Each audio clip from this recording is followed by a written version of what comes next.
Hello, I'm Shannon from Dub.com, and welcome to another Connection Loop podcast. Today I'm here with Erik Huberman, who is the founder and CEO of Hawk Media, which is the fastest growing marketing consultancy in the United States. Erik, why don't we just start up with a quick bio about who you are, and then we'll get into some questions. Sure. Yeah, you said it. Founder and CEO of Hawk Media, and basically been around 7 years. We go into companies, identify holes in their marketing org, and then spin up teams all a la carte month to month to take over different aspects of marketing. So it could be Facebook marketing, email marketing, web design, fractional CMOs, et cetera. We've got about 200 full-time people, manage marketing for about 600 brands. And our mission's to create accessibility to great marketing for everyone. We also have a venture fund and a capital arm as well, where we give loans to our clients and help finance their growth. That's amazing. And just to start off this podcast, what is the number one friction point you see in with consulting people? Like when people come to you and your business with consulting issues, what's that number one friction point? And then maybe we can get into how we can solve that friction. So I guess friction point in terms of working with them, or friction point in terms of why are they coming to us for consulting? Yeah, the latter. The latter. Okay, so yeah, marketing and growth is a moving target. So you're constantly looking for new ways to grow and new ways to build your business. Most entrepreneurs are inherently not satisfied with the status quo, which is what causes them to be entrepreneurs. And so I would say it's usually, we've been doing all this, we're not growing fast enough. What else can we do? Gotcha. And what do you tell them? How do you get them to accelerate? Yeah, it's a whole process. Every company is different. So we basically go into brands that come to us and spend time diving into their analytics. The way we look at marketing is kind of three pillars. We look at awareness, nurturing, and trust. We'll be publishing a book later this year called The Hawk Method about this. And so awareness is what most people think of as marketing. It's all the ways you introduce new audiences to your brand, whether it's advertising, word of mouth, PR, et cetera.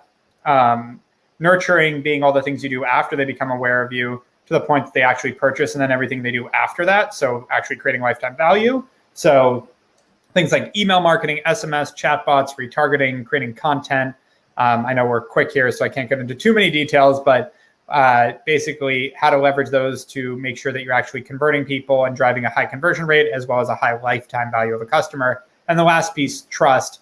How do you develop trust with people, whether it's early on in third-party validation, through press, influencer marketing, testimonials, referrals, et cetera, or, as you build your brand up more and more, brand becomes trust, and what you're consistent with and what you actually build and deliver consistently becomes the thing that builds that trust, and also known as brand, where I don't need anyone else to tell me what I'm going to get when I buy a Coca-Cola. It's going to be a Coca-Cola. That's brand equity, and that's that trust pillar that we talk about. So what we do is we go into brands in organizations of all sizes and identify what are they missing, where are they falling short, where can we plug in, where's the low-hanging fruit to actually help boost up their marketing strategy.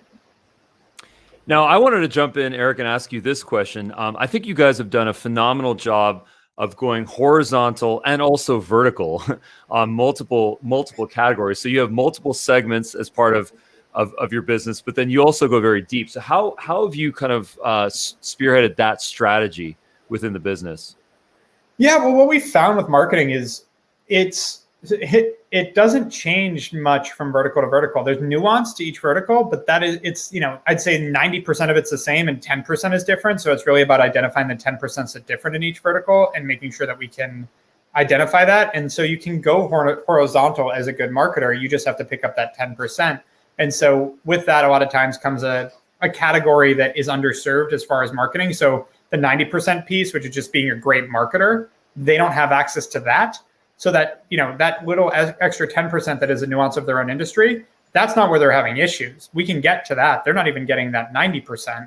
And so we bring that 90% in. And then a lot of times if it's a new industry to us, we'll learn with them about the industry, which what we found is a much better tactic for companies than getting a vertically focused company. Like, an example would be a company that just focuses on automotive. All they do is market in automotive. The problem with that is there's no creativity and there's no access to really what's going on in the overall marketing ecosystem. So I don't really have an off-the-shelf metaphor here, but it isn't good. It's not good to have someone that's just focused on one industry. It gets very myopic very fast. They run the same playbook every time. And in marketing, you need to be creative. You need to come up with new strategies. And so when we're pulling from all these different industries to help each other, it still takes understanding nuances of each industry when it comes to the copy you're using, the targeting, et cetera. And then when you have things like cannabis or CBD where they can't even use Facebook or Google, these are things you need to understand and know, but pretty quick to catch up on that piece. And then if you're bringing really good, solid marketing principles to the table, you're going to succeed. Well, the metaphor that comes to my mind is swimming in peanut butter, but that's just off the cuff here. So now tell me a little bit about your origin story. Before starting your agency, what did your world look like? How did you catalyze that? I know you had some startups, some smaller companies per se, but what was your kickoff? Yeah, it's funny. I said this a lot of times publicly, but I made fun of marketing majors in college. Like I never knew what marketing was or understood it or had any passion for it originally. And I think that's important to say because I love it now. Like I could easily exit this and retire and be done. So I love what I've stumbled into, but I originally, it didn't come from birth. I always liked business, always liked the wheeling and dealing and that side of things. But I ended up building 3 different e-commerce companies over the past 12 years.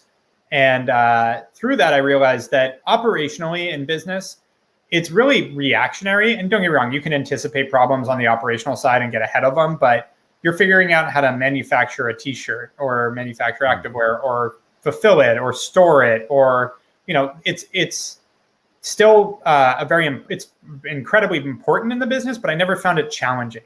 It was very logic driven. Which I am. So it was always like, yeah, we just do this, like problem solved. What's next?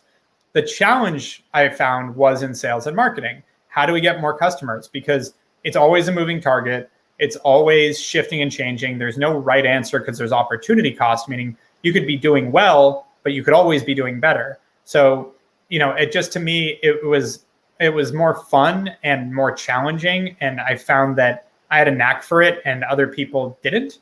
And so I really focused on that and surrounded myself with good operators and good operational people on my businesses. And so when I sold the last one, Ellie, I started advising and consulting on marketing because I'd built a name for myself and the knowledge around it. I was 26 years old, but I'd already built and sold 2 e-commerce brands and had scaled really fast and knew the platforms.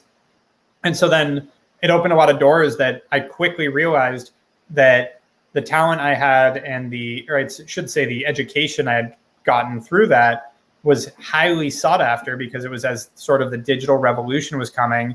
Everyone was really buying into e-commerce and there was this acceleration, but there was no talent out there that knew this stuff. No one had sold to e-commerce companies and now was willing to go consult and advise. There was no ecosystem for that. And so I started looking for other people that could help me execute on this. And that was really the birth of Hawk. Was just, I couldn't find good agencies that actually knew what they were doing. I tried to help these companies hire in-house, and most people didn't want to work for these companies. And if they did, they might not be very good. And so I went, well, what if I had a small office in Santa Monica where everybody wants to live, and grabbed a few really talented people to work with me on a bunch of different brands, which frankly, from a marketing perspective, is fun because you get to jump in between a few brands and try different things and have a lot of variety in your work. And so I thought it was a fun idea, never planned on building something big, and started with a few people and, made everything super simple. Because again, I wasn't like trying to build a platform for $1 billion company.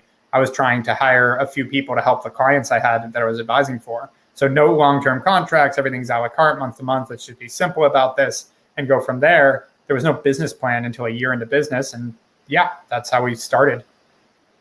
Well, isn't that amazing that building the business plan as you're building the business is the ideal situation, because then you're listening and you're really figuring out what.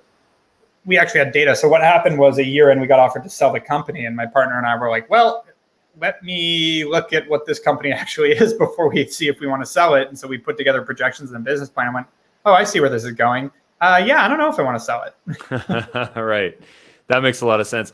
And how much is timing? How much was timing as part of your kickoff story? DTC, you've got, influencer marketing, you've got the DSPs, the SSPs that are kind of fumbling through a lot of issues, mobile. Like, what does that all look for you, and how did it affect you and your business?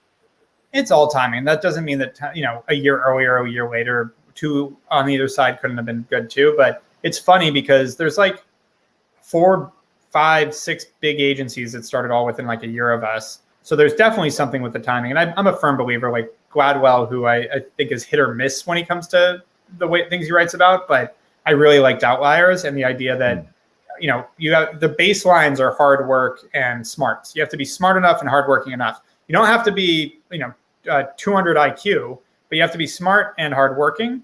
And then that'll make you successful. I actually believe that in the United States, at least, there's enough opportunity that if you work your ass off and you're smart, you will end up at some level of success. How successful is timing, all timing. Right.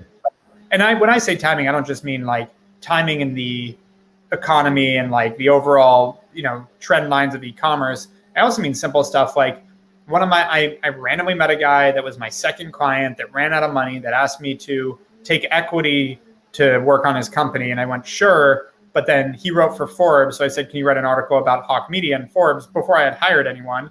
He published an article with the headline, Why You Should Outsource Your Marketing to Hawk Media in Forbes. Right then, Wolf of Wall Street had just come out. And so they had reignited the idea of being in Forbes as something sexy. And so the combination made it so that when that article hit, all of my peer group and all these people that knew me had just seen Wolf of Wall Street, just thought Forbes was great. Now I'm this guy that's just been featured in Forbes with my new company. And we're like, oh, we got to talk to this guy. And it was those kind of small timing things that were huge. Well, isn't that a fantastic example of where being empathetic, compassionate, capitalistic, intelligently, gets you opportunities, giving gives back, right? What a phenomenal example. That guy, he stopped spending money on that company because he started another one and he just sold it for $350 million. Still talk to him all the time. And his only employee at that small company was his sister-in-law, who ended up being an executive at our company for 6 years. So, okay. So all in for ecosystem. Yeah. Incredible. So what's next in the pipeline for you? What's coming up? A lot. We launched our fund. We're going to be announcing the last close either Friday or Monday. So that'll be fun. A big press announcement. We launched our capital arm. So we're doing financing for our clients and actually giving them financing to help scale them faster. We'll be launching our book at the end of the year, Hawk Method. We're aiming for an October launch with that, have a publisher deal and everything already. The Brandies is next week, which is the annual brand awards, the Oscars for brands. We have e-commerce week, the week of October 1st again. It's a second annual partnership with the city of LA, e-commerce week LA, New York Fashion Week, but LA and e-commerce. Keeping it virtual this year, most likely. Maybe we'll have like a viewing party or something, but want to make sure we keep it tight knit, just to, being hyper cautious. And then next year, we'll probably open it up if things trend. Those are the big ones.